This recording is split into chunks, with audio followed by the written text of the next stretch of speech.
Hi friends, आप सभी का आपके अपने यूट्यूब चैनल यूपीएससी इन्फो 24 में स्वागत है। तो दोस्तों, हम उम्मीद करते हैं कि आप सभी लोग स्वस्थ होंगे और खुश होंगे। फ्रेंड्स, ये जो वीडियो है ये पीजीटी नागरिक शास्त्र का भाग 89 है। तो अगर आप टीजीटी, पीजीटी, एलटी ग्रेड और जीआईसी की तैयारी कर रहे हैं तो ये वीडियो आपके लिए है।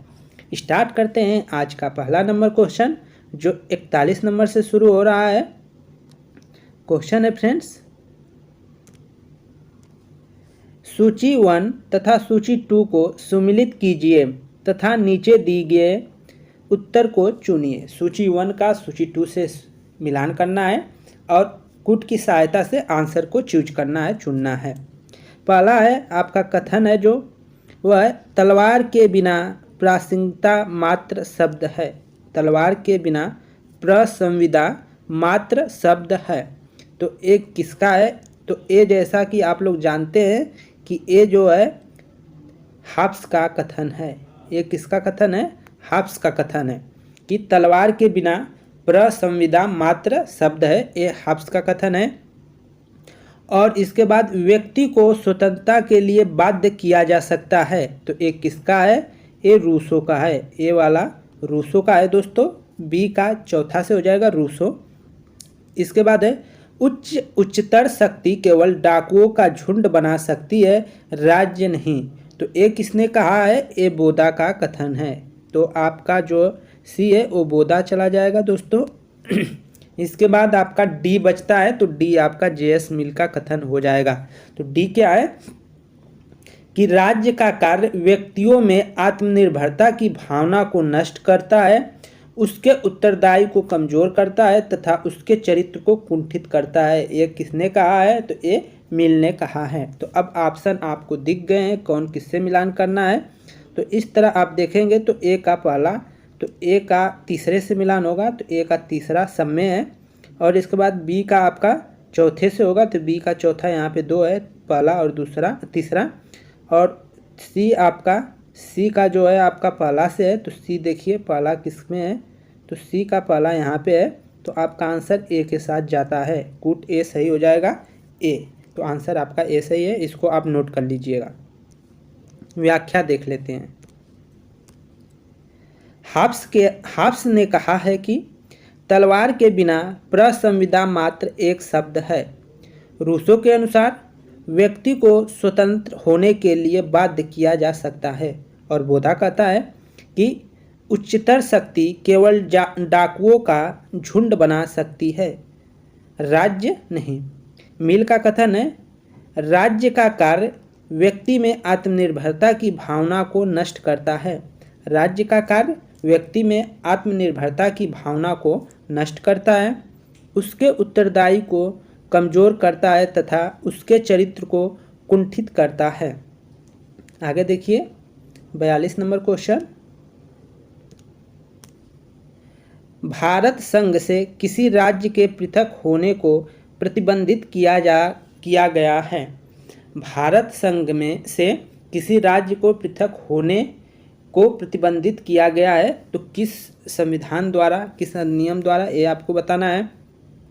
ऑप्शन 1 है संविधान 16वां जो संशोधन अधिनियम 1963 के द्वारा, संविधान अधिनियम 1969 के द्वारा, संविधान 29वां संशोधन अधिनियम 1972 द्वारा, संविधान का 35वां संशोधन अधिनियम 1974 के द्वारा। तो आंसर जो हो जाएगा एक सही हो जाएगा दोस्तों। ठीक है, संविधान जो 16वां संशोधन हुआ था 1963 के द्वारा क्या किया गया था कि भारत संघ से किसी राज्य के पृथक होने को प्रतिबंधित कर दिया गया था। तो कौन से संशोधन द्वारा? 16वां संशोधन द्वारा। एक कब हुआ था? 1963 में। इसको आप याद रखेंगे। आगे देखिए व्याख्या इसका। भारतीय संविधान के 16वां संशोधन 1963 द्वारा भारत संघ के किसी राज्य के पृथक होने को प्रतिबंधित किया गया है तथा संघ को समाप्त करने के लिए प्रमाण को अवैध घोषित किया गया है। आगे देखिए 43 नंबर क्वेश्चन, राज्य निर्वाचन आयुक्त अपदस्थ किया जा सकता है। राज्य निर्वाचन आयुक्त अपदस्थ किया जा सकता है, हटाया जा सकता है। किसके द्वारा, ये आपको बताना है। राज्यपाल के द्वारा, राज्य विधानसभा के द्वारा, मुख्यमंत्री द्वारा जारी आदेश के द्वारा, ठीक है। उच्च न्यायालय के न्यायाधीश को अब जो अपदस्थ करने की प्रक्रिया के समान प्रक्रिया के द्वारा। तो राज्य निर्वाचन आयुक्त को किसके द्वारा हटाया जा सकता है, ये आपको बताना था। तो इसका जो आंसर हो जाएगा वो 4 सही हो जाएगा दोस्तों, ठीक है। कि राज्य निर्वाचन आयुक्त अपदस्थ किया जा सकता है उच्च न्यायालय के न्यायाधीश को अपदस्थ करने की प्रक्रिया के समान प्रक्रिया के द्वारा। तो जो प्रक्रिया उच्चतर न्यायाधीश को हटाने में होता है, उसी प्रक्रिया के द्वारा जो है इनको भी हटाया जा सकता है राज्य निर्वाचन आयुक्त को। व्याख्या देखते हैं। राज्य निर्वाचन आयुक्त की नियुक्ति राज्यपाल द्वारा की जाती है। उसकी सेवा शर्तें तथा पदावधि भी राज्यपाल ही निर्धारित करता है। राज्य निर्वाचन आयुक्त को उच्च न्यायालय के न्यायाधीश को अपदस्थ करने की प्रक्रिया के समान प्रक्रिया द्वारा ही अपदस्थ किया जा सकता है, हटाया जा सकता है। उसको पद से उसी के समान प्रक्रिया द्वारा हटाया जा सकता है, जैसे उच्च न्यायालय के न्यायाधीश को हटाया जाता है। 44 नंबर क्वेश्चन। प्राकृतिक अधिकारों के सिद्धांत की पुष्टि की गई है। प्राकृतिक अधिकारों के सिद्धांत की पुष्टि की गई है सभी उदारवादियों द्वारा, केवल कुछ उदारवादियों द्वारा, केवल जॉन लॉक द्वारा, केवल जॉन स्टुअर्ट मिल द्वारा। तो 44 का जो आंसर हो जाएगा दोस्तों वो आपका 2 सही हो जाएगा, केवल कुछ उदारवादियों द्वारा। आंसर क्या हो जाएगा, केवल कुछ उदारवादियों द्वारा। तो प्राकृतिक अधिकारों के सिद्धांत की पुष्टि की गई है केवल कुछ जो है उदारवादियों द्वारा। व्याख्या देख लेते हैं। प्राकृतिक अधिकारों के सिद्धांत की पुष्टि केवल कुछ उदारवादियों जैसे Hobbes, Locke, Rousseau, Milton, Thomas Paine, Blackstone आदि द्वारा की गई। हॉब्स ने जीवन का अधिकार तथा लॉक ने जीवन, स्वतंत्रता, संपत्ति के अधिकार को प्राकृतिक अधिकार के रूप में मान्यता प्रदान की है। आगे देखिए 45 नंबर क्वेश्चन। उरुग्वे चर्चा के दौर का परिणाम हुआ। दौर का क्या परिणाम हुआ, तो ऑप्शन 1 है एशिया प्रशांत आर्थिक सहयोग की स्थापना, NAFTA की स्थापना, 17वें समूह की स्थापना, 77वें समूह की स्थापना, विश्व व्यापार संगठन की स्थापना। तो इसका जो परिणाम था वो क्या हुआ, विश्व व्यापार संगठन की स्थापना। उरुग्वे जो चर्चा हुई थी उसके दौरान क्या हुआ था, उसका जो परिणाम निकल कर आया उसका यही निकल कर आया कि विश्व व्यापार संगठन की स्थापना कर दी गई, ठीक है। व्याख्या देख लेते हैं। उरुग्वे समझौता 1986 से 1994 के परिणाम स्वरूप विश्व व्यापार संगठन WTO का निर्माण हुआ। वर्ष 1997 में दूरसंचार सेवाओं पर समझौता हुआ।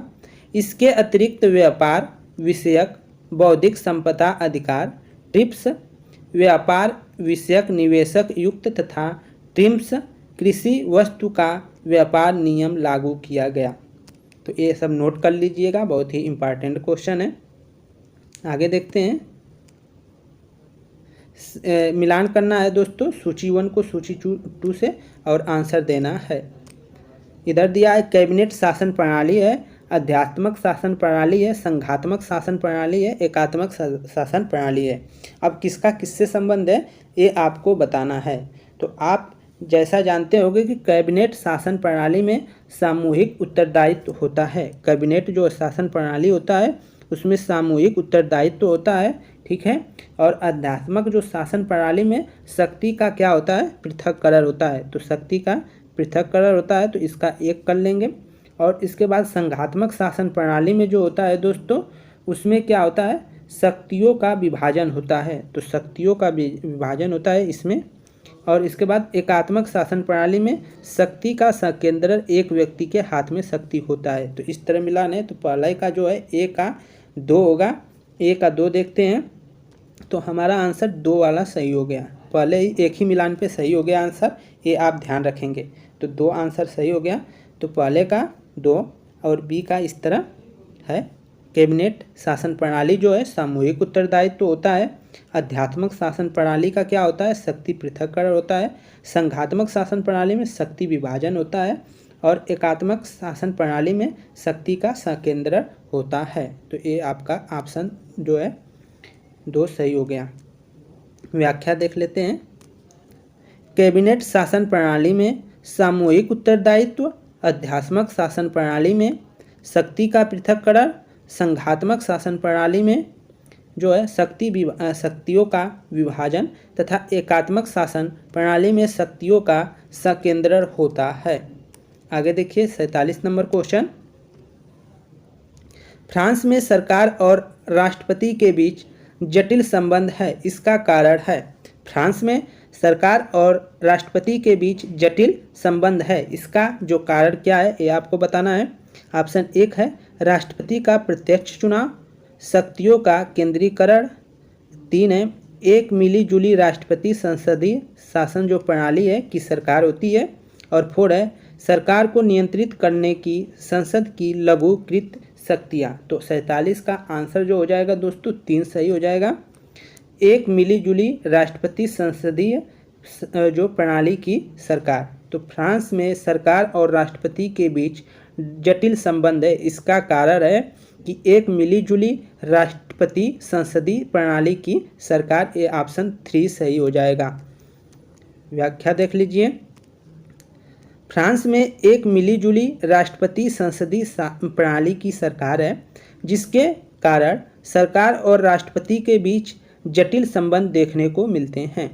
चूँकि फ्रांस में संसदीय और अध्यक्षीय शासन प्रणाली का मिश्रण है और कार्यपालिका का कार्यकाल निश्चित होता है। आगे देखिए 48 नंबर क्वेश्चन। चीन में राष्ट्रीय संसदीय निकाय को कहते हैं।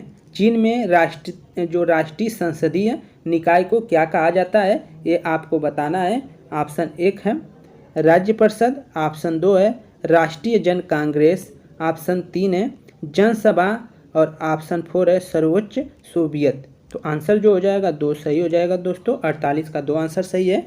चीन के राष्ट्रीय संसदीय निकाय को कहते हैं राष्ट्रीय जन कांग्रेस। ऑप्शन 2 सही हो जाएगा। व्याख्या देख लेते हैं। चीन के राष्ट्रीय संसदीय निकाय को राष्ट्रीय जन कांग्रेस कहते हैं। चूँकि चीन में एक दलीय शासन प्रणाली लागू है, इसलिए यहाँ दल का राज्य और शासन में भेद करना कठिन हो जाता है। आगे देखिए 49 नंबर क्वेश्चन। भारत के महान्यायवादी के पद के संबंध में निम्नलिखित में से कौन सा एक कथन सही है? कौन सा कथन सही है? भारत के न्यायवादी जो महान्यायवादी होता है, अटॉर्नी जनरल जिसको बोला जाता है, उसके संबंध में कौन सा कथन सही है ये बताना है। ऑप्शन 1 है उसे भारत के राज्य क्षेत्र के अंतर्गत सभी न्यायालयों में सुने जाने का अधिकार होगा। वह अपने कर्तव्य का निष्पादन सिर्फ सर्वोच्च न्यायालय में करेगा। उसका एक निश्चित कार्यकाल होगा। और 4 है भारत में राष्ट्रपति उक्त व्यक्ति को महान्यायाधीश नियुक्त कर सकता है जिसे उच्च न्यायालय में न्यायाधीश बन सकने के लिए योग्यता प्राप्त हो। तो जो 49 का है, 49 का आंसर जो होगा दोस्तों वो आपका पहला नंबर सही हो जाएगा। 49 का आंसर पहला नंबर सही हो जाएगा। उसे भारत के राज्य क्षेत्र के अंतर्गत सभी न्यायालयों में सुने जाने का अधिकार होगा। ऑप्शन 1 सही है। व्याख्या देख लेते हैं। भारतीय संविधान में भाग 5 के अनुच्छेद 76, किस अनुच्छेद में? भाग 5 के अनुच्छेद 76 के अंतर्गत महान्यायवादी का प्रावधान किया गया है। तो महान्यायवादी का प्रावधान किस भाग में है? तो भाग 5 में है। कौन सा अनुच्छेद है? तो अनुच्छेद 76 में। व्याख्या है महान्यायवादी की नियुक्ति राष्ट्रपति द्वारा की जाती है और इसी के प्रसाद प्रयत्न अपना कार्य करता है। महान्यायवादी को भारत के राज्य क्षेत्र के अंतर्गत सभी न्यायालयों में सुने जाने का अधिकार होगा। ये वाला पहला ऑप्शन सही था। 50 नंबर क्वेश्चन देखते हैं। राज्य व्यवस्था पॉलिटी लोकतंत्र के आधुनिक अर्थ में अपेक्षाकृत अधिक अस्थायी है। तथा क्रांति के लिए कम अवसर प्रदान करती है। इस कथन का श्रेय दिया जाता है राज्य व्यवस्था अपेक्षाकृत अधिक अस्थायी है। राज्य व्यवस्था लोकतंत्र के आधुनिक अर्थ में अपेक्षाकृत अधिक अस्थायी है तथा क्रांति के लिए कम अवसर प्रदान करती है। ये किसका कथन है? ऑप्शन 1 है सिसरो का, ऑप्शन 2 है प्लेटो का, ऑप्शन 3 है पोलिबियस का, ऑप्शन 4 है जो है अरस्तु का। तो आंसर जो हो जाएगा दोस्तों 4 सही हो जाएगा, अरस्तु का। व्याख्या देख लेते हैं। अरस्तु एक यूनानी राजनीतिक विज्ञान के जनक के रूप में जाने जाते हैं। उन्होंने कहा है कि राज्य व्यवस्था अर्थात पॉलिटिक्स लोकतंत्र के आधुनिक अर्थ में अपेक्षाकृत अधिक अस्थायी है तथा क्रांति के लिए कम अवसर प्रदान करती है। तो एक कथन किससे संबंधित है? तो अरस्तु से। तो फ्रेंड्स ये वीडियो यहीं पे समाप्त होता है। हम उम्मीद करते हैं ये वीडियो आपको पसंद आई होगी। अगर वीडियो 1% भी पसंद आई है दोस्त, प्लीज़ वीडियो को लाइक कर दें और चैनल पे नए हैं दोस्त तो चैनल को आप लोग सब्सक्राइब कर लें। तो दोस्तों इसी उम्मीद के साथ कि आगे हम कल मिलते हैं और आप लोग अच्छे होंगे, स्वस्थ होंगे। दोस्तों अपने तैयारी को आप कंटिन्यू रखिए। कुछ लोग वीडियो पूरा नहीं देख रहे हैं, जो अंत तक आ रहे हैं उनको हम कहते हैं हमारे पीछे बहुत से वीडियो पड़े हैं पॉलिटी हिस्ट्री का, आप उसको ज़रूर देखिए। आपके एग्ज़ाम में मान लीजिए एक ही नंबर मिल जाए इस वीडियो से किसी से भी, तो आपका क्या होगा, कुछ ना कुछ हेल्प मिल जाएगा। आपको प्रैक्टिस सेट करना है। प्रैक्टिस सेट कहाँ से आता है, कैसा क्वेश्चन आता है, ये आप देख सकते हैं। क्वेश्चन का जो स्टैंडर्ड है वो अच्छा है। तो आप प्रयास करिए कि आप लोग पूरा वीडियो देखिए, क्योंकि कहाँ से एक क्वेश्चन मिलेगा ना आप जानते हैं ना हम जानते हैं। तो दोस्तों हम बस यही उम्मीद कर सकते हैं कि जो पढ़ाया जा रहा है उसमें से एक आध क्वेश्चन मिल जाए और आप लोग का जो प्रैक्टिस है वो होता रहे। ठीक है, तो इसी उम्मीद के साथ नमस्कार।